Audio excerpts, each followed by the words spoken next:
I'm here in front of the federal courthouse in Manhattan where Nicolas Maduro is being held. And I want you to look at the rally here. Look at this protest. Now, this is tiny. There's less than 100 people here.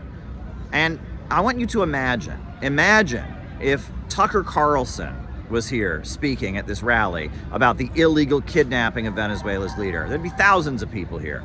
Imagine if Marjorie Taylor Greene was speaking at this rally. There'd be thousands of people here. Imagine if Candace Owens was speaking at this rally. There'd be thousands of people here.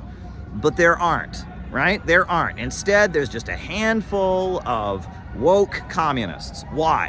Why? Candace Owens opposed kidnapping Nicolas Maduro. Marjorie Taylor Greene opposed kidnapping Nicolas Maduro. Tucker Carlson opposed kidnapping Nicolas Maduro. But these people would never allow them at the rally. Never allow them.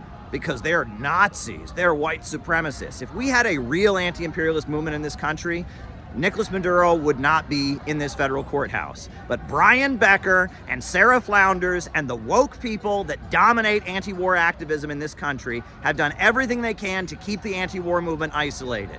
Think about it. Think about how big this crowd could be. Do you remember the Rage Against the War Machine protest when Democrats and Republicans went to Washington, D.C. and came together to oppose the war? Do you remember that?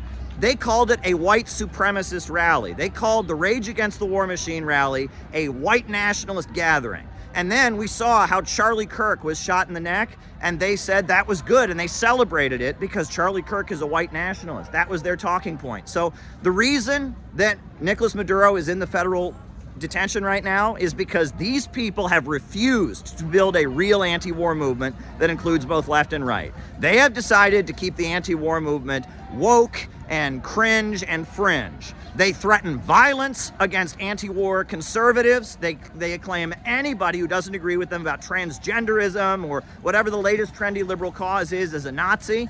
They are to blame for this. If they had built a real movement that was inclusive, this wouldn't be happening. You can thank Brian Becker and Sarah Flounders and Joe Lombardo and all the grifters who refused to build a broad anti-war coalition. You can thank them for the fact that Nicolas Maduro is in there today. These people have no one to blame but themselves.